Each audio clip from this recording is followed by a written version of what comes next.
canal Futebolaço, eu sou o Dieguinho. Bom, galera, tá entrando no ar aí o nosso primeiro girão de notícias do dia, como sempre, recheadaço de informações. Antes de começar a trazer as notícias, peço pra você deixar aquele like marotaço que ajuda a gente bastante. E claro, se for a tua primeira vez aqui no canal, não esqueça de se inscrever, ativar o sininho das notificações, além também, claro, de seguir a gente lá no Instagram, beleza? E também, você que gosta de fazer apostas esportivas, eu super te recomendo a Bet7k. A Bet7k é a grande aposta do momento. Na Bet7k, o seu primeiro depósito, eles dobram o valor. Botou 10, vira 20, 20 vira 40, 50 vira 100. O limite máximo de bônus são R$ 1.200. Colocou 1.200, viram 2.400. E você indicando um amigo, você ainda ganha R$ 20 para poder apostar. Bet7k, parceira do canal Futebolaço. O link tá aqui, ó, na descrição do vídeo e no primeiro comentário fixado.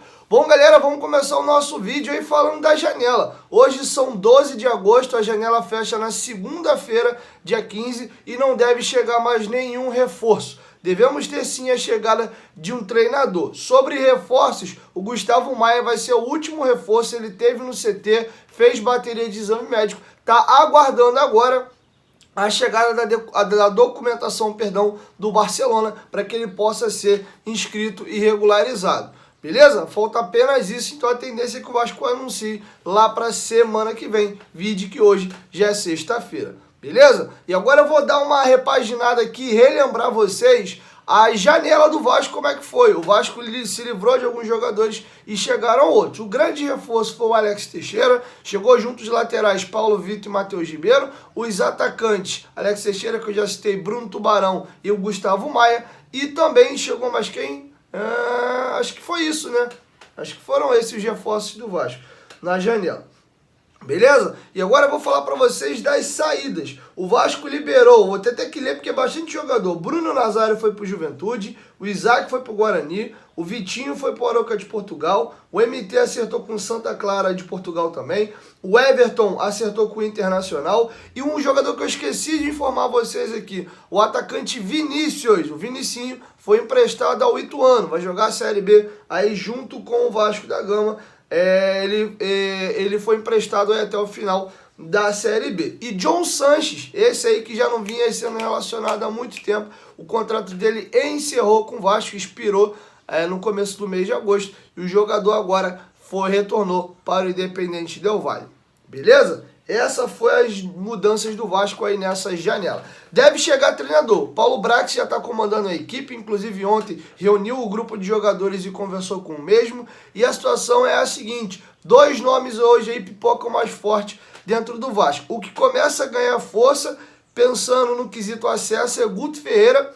É um treinador que chegaria possivelmente aí com um contrato até o final da Série B apenas para poder fazer essa transição. E um outro nome que não é descartado, o Vasco monitora de perto, é o nome de Renato Gaúcho ou Renato Portaluppi. Esses são os dois nomes de técnicos hoje mais cotados. Guto Ferreira, pensando em Série B, é o que ganha mais força para poder conduzir o time aí até o final da Série B. Faltam 15 jogos, o novo técnico assumindo deve comandar em 14, porque o Emílio Faro deve ser o último jogo dele amanhã em São Januário contra Tombense, às 11 horas da manhã. Falando aí de Tombense, de Série B, né, hoje nós teremos dois jogos que nos interessam aí. A equipe do Londrina joga fora de casa contra o Vila Nova e o Bahia também faz uma partida. Então vamos dar uma secadinha nesses dois adversários aí. O Vasco, ao final da rodada, ele tem algumas possibilidades. Em caso de empate, ele pode aumentar a gordura que ele tem de 6 para 7 pontos. Pode também ganhar e todo mundo perder, aumentar para 9.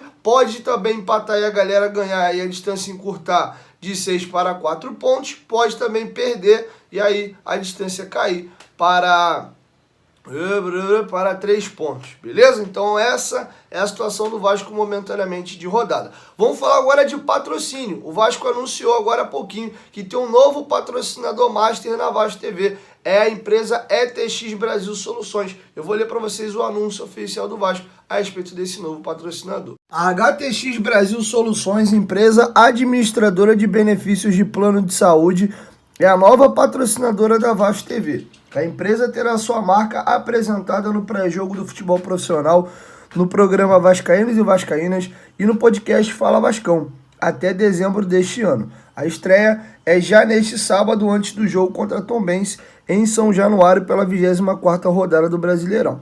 A Vasco TV é uma realidade e é de todos os vascaínos. O novo patrocínio Master vem como resultado de um trabalho magnífico do time de profissionais que temos aqui. Uma marca relevante que se junta e esperamos que dessa parceria saiam muitos negócios para ambos, disse Vitor Roma, vice-presidente de marketing do Vasco. Por parte da HTX Brasil Soluções, participaram das negociações os diretores da empresa Ana Taú e Pedro Taú. Os tempos de retomada de crescimento e evolução do Clube de Regatas Vasco da Gama motivam a nossa parceria em busca de um sucesso conjunto. Nossa história, inclusive como torcedores, é de um carinho grande com a instituição. E hoje, para a HTX Brasil, que é uma empresa que cuida de pessoas, há muito para acreditar na proposta de um clube que está no caminho de cuidar de seus torcedores, disse Ana. Bom, galera, vamos virar a chavinha e vamos comentar algumas situações ainda importantes. O Vasco teve um treinamento realizado ontem no CT Moacir Barbosa e 2 jogadores apareceram lá da equipe sub-20. O lateral direito Paulinho, que ainda tem idade sub-17, mas já joga no sub-20. E também o volante Rodrigo, que está estourando a idade aí de sub-20.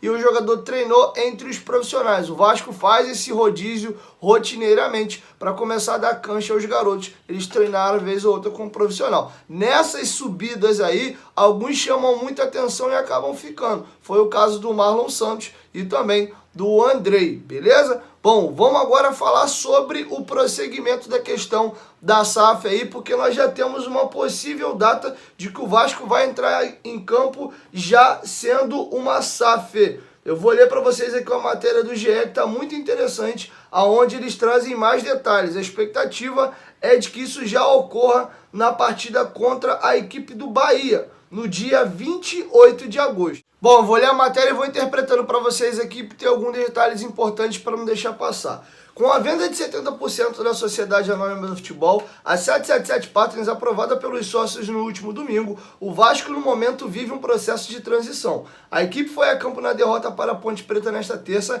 ainda sobre registro do clube associativo. Por exemplo, se tudo ocorrer bem como os planos da diretoria, o jogo contra o Bahia no dia 28/8 em Salvador deverá ser o primeiro do Vasco SAF. Com o pedido de abertura de CNPJ em análise na Junta Comercial do Estado do Rio de Janeiro, a Juscerja, a prioridade do clube é concluir essa primeira etapa de transição para poder abrir a conta no banco e então receber o investimento inicial de 120 milhões. Esse foi o principal motivo que fez o Vasco, ou melhor, que fez os vice-presidentes eventualmente as críticas e contornarem a crise instaurada após a nomeação de Luiz Melo como CEO da SAF. O entendimento é de que as divergências podem esperar. Pausa. O Vasco foi à Juscerja, já deu entrada em toda a documentação para poder criar a sua empresa. Só depois da empresa criada, você vai a um banco, entrega a documentação da empresa e pede uma abertura de conta. A SAF constituída, a 777 faz o depósito dos 120 milhões, o Vasco faz a transição dos ativos para a SAF e aí você começa o processo. Sendo que o Vasco hoje está registrado em todas as competições nacionais como a Vasco Associação. Você está criando a Vasco SAF, que é uma outra empresa. Então, para o Vasco poder seguir a sua vida como SAF, ele precisa fazer essa transição de contrato de todos os jogadores, do profissional, da base, do futebol feminino, dentro da CBF, para ele poder seguir o seu processo. Então o Vasco vai precisar de uma janela aí de dias e vai ter uma brecha interessante. O Vasco joga amanhã sábado contra a Tombense em São Januário, quinta-feira joga contra o CSA lá no Maranhão, em Alagoas, eu tô beleza nesse vídeo aqui. E aí depois tem um gap de 10 dias, o jogo do CSA é no dia 18, o Vasco só volta a campo lá em Salvador contra o Bahia, dia 28. E o Vasco acredita que dentro desse prazo de 10 dias dá para fazer um mutirão. E aí dá baixa nos contratos do Vasco da associação, transferir tudo para a SAF e inscrever todo mundo dentro da CBF.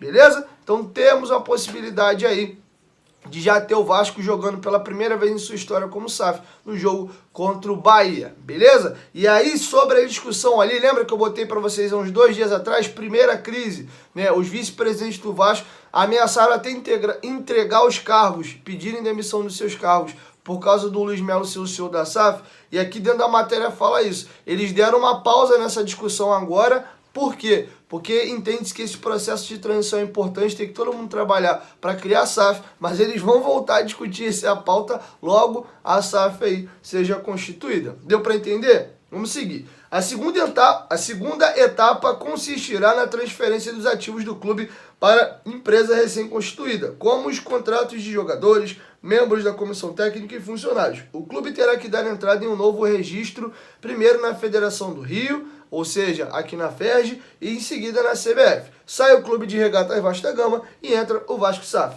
A transferência do registro dos atletas dentro do sistema da CBF não pode ser feita em qualquer momento da temporada. A entidade em ofício datada em janeiro, inclusive, sugeriu que isso seja feito em período em que o clube não esteja disputando competições nacionais. Mas o Vasco informou no mês passado que tinha o aval da CBF para transferir os ativos tão logo fosse constituída a SAF. Houve o entendimento de que, como o Vasco tem somente compromisso pela Série B e o Brasileirão no calendário, seria possível encontrar uma janela para concluir esse processo sem que haja riscos. O clube vê como ideal o período entre os jogos do CSA no dia 18 contra o Bahia no dia 28, que eu expliquei para vocês um pouquinho atrás, quando o time principal vai ficar 9 dias sem ir a campo. É possível transferir todos os contratos, incluindo os da categoria de base, do futebol feminino, em até 2 dias, com trabalho intensivo do departamento de registro da CBF, contanto que não haja partidas nesse período. Enquanto isso,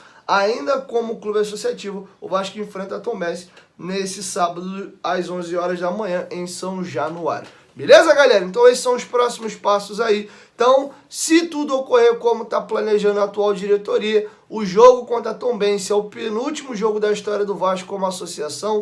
Quinta-feira que vem seria o último jogo da história do Vasco como associação. E aí contra o Bahia, quem sabe uma retomada na história do Vasco, como sabe. Seria até simbólico ganhar do Bahia lá, né? Porque o Vasco ultimamente quando vai lá em Salvador é 3-0, 3-0, 3-0. Então quem sabe o Vasco SAF vai lá pela primeira vez na história e ganha e já dá sinais aí de um novo momento chegando nos Gigantes da Colina. Beleza? É isso. 1, 2, 3. Futebolaço. Tamo junto, família. Tô partindo pro CT Moacir Barbosa agora. Tem entrevista coletiva com o volante Yuri Lara. E eu acho que vai ter liberado um pedaço do treinamento pra gente. E eu vou provavelmente o próximo vídeo do dia direto de lá. Beleza? 1, 2, 3. Futebolaço. Tamo junto, família. Qualquer momento em volta abaixo. Tamo junto. Valeu. Fui.